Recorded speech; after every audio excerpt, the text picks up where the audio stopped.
बात चली है पुलिस से न्याय की आस की, तो श्री गंगानगर में भी कुछ ऐसा ही सामने आया है, जहां एक पिता अपने बेटे के लिए न्याय की आस में दर-दर भटक रहा है। श्री गंगानगर में एक पिता पिछले 1 साल से पुलिस अधिकारियों से इंसाफ की गुहार लगा रहा है। दरअसल 1 साल पहले इस शख्स के जवान बेटे का शव अनूपगढ़ के पास नहर में मिला था और जिस हालत में शव बरामद हुआ उससे हत्या किए जाने का संकेत मिले। लिहाजा इस पिता ने अपने बेटे की हत्या किए जाने का मामला दर्ज करवाते हुए कुछ लोगों को नामजद भी करवाया, लेकिन 1 साल गुजर जाने के बाद भी पुलिस हाथ पर हाथ धरे बैठी है। आलम यह है कि अपने बेटे के हत्यारों को गिरफ्तार किए जाने की मांग पर अब यह पिता दफ्तर दर दफ्तर चक्कर लगा रहा है।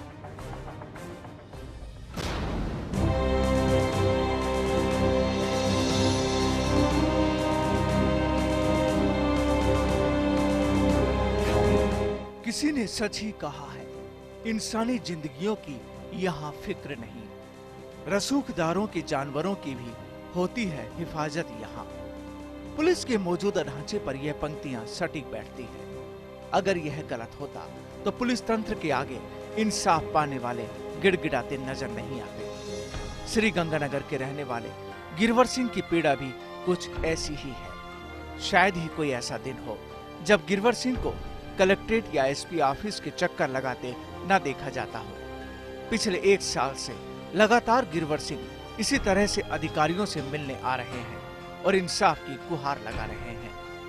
दरअसल 1 साल पहले 17 मई 2014 को गिरवर सिंह का जवान बेटा देवेंद्र एकाएक गायब हो गया। कुछ दिन बाद यानी 23 मई 2014 को देवेंद्र की लाश अनूपगढ़ के पास एक नहर से बरामद की गई। शव के हाथ पांव बंधे हुए थे। लिहाजा गिरवर ने बेटे की हत्या किए जाने की आशंका जताते हुए पुलिस में मामला दर्ज करवाया।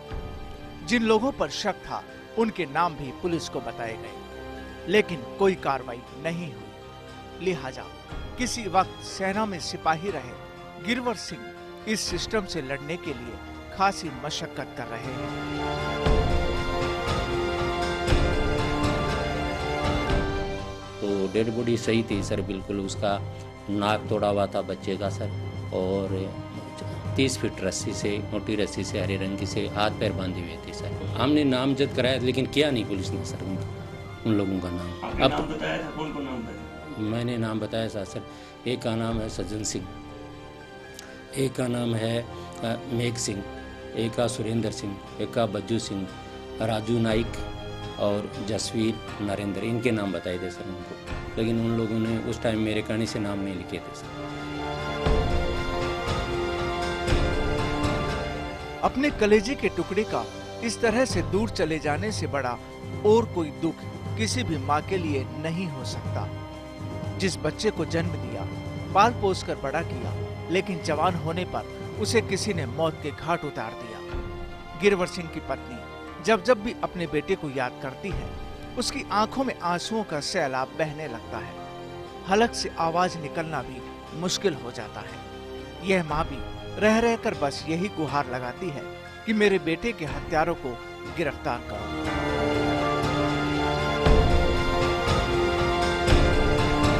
बच्चों मेरे आने 1 साल हो गया, कोई भी पुलिस कार्रवाई नहीं कर रही है, कोई भी सहायता नहीं कर रहे हैं। मैं क्या करूं? मैं बहुत दुखी हो रही हूं, बहुत मेरे बच्चे को याद आती है। मैं बार बार रो रही हूं, बार बार रो रही हूं, कोई भी सुनाई नहीं कर रही। पुलिस आगे मिल रही है, सारी कार्रवाई नहीं कर रही है।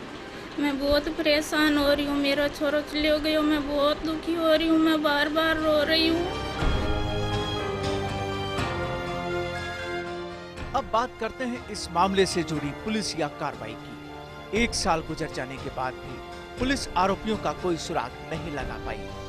हाँ, इतना जरूर है, इस मामले की जांच थाने दर थाने बदली जा रही है। फाइल घूमने के अलावा पुलिस या जांच सिफर ही है। अब इस मामले की जांच सीओ सिटी राशि डोगरा पर है। हालांकि जिस पुलिस ने 1 साल तक कुछ नहीं किया, वह आगे क्या कार्रवाई करेगी, इस बात की उम्मीद करना ही बेमानी है। लेकिन फिर भी यह जानना भी जरूरी था कि अक्सर इस तरह के मामलों में जो पुलिस कार्रवाई जारी है का रटा रटाया जवाब देती है। इस मामले में भी वही लाइनें दोहराई जाएंगी या फिर कुछ नया है पुलिस के पास, लेकिन जैसा कि पहले ही पता था, हर बार की तरह इस बार भी पुलिस का जवाब वही रहा। आप भी सुनिए। जो ये अनूपगढ़ में एक डेड बॉडी मिली थी, जिसकी पोस्टमार्टम के बाद ये हुआ कि इसकी हत्या की गई है। इस मामले की कई पुलिस अधिकारियों ने जांच की है। वर्तमान में सीओ सिटी IPS अधिकारी श्रीमती राशि डोगरा द्वारा जांच की जा रही है। इस मामले की गहनता से जांच की जाएगी। सही एवं निष्पक्ष अनुसंधान कर अपराधी का पता लगाने का पूरा प्रयास है। इसमें नामजद भी है सर? जो अब जिन्होंने नामजद बताया उनसे अनुसंधान की गई है। अभी तक तथ्य स्पष्ट नहीं हो पाए, लेकिन हर पहलू से इसकी गहनता से जांच की जाएगी। 1 साल गुजर जाने के बावजूद भी पुलिस द्वारा इस मामले में कार्रवाई न करना कई सवाल खड़े करता है। इसके साथ ही पुलिस का ढीला रवैया एक बार फिर से सामने आ जाता है। एक तरफ जहां पुलिस हाथ पर हाथ धरे बैठी है, वहीं दूसरी तरफ इंसाफ की मांग कर रहा पिता भी मैदान छोड़ने के मूड में नहीं है। लिहाजा अब देखना होगा कि कब तक गिरवर सिंह को इंसाफ मिल पाता है। फर्स्ट इंडिया के लिए श्री गंगानगर से भारत शर्मा की रिपोर्ट।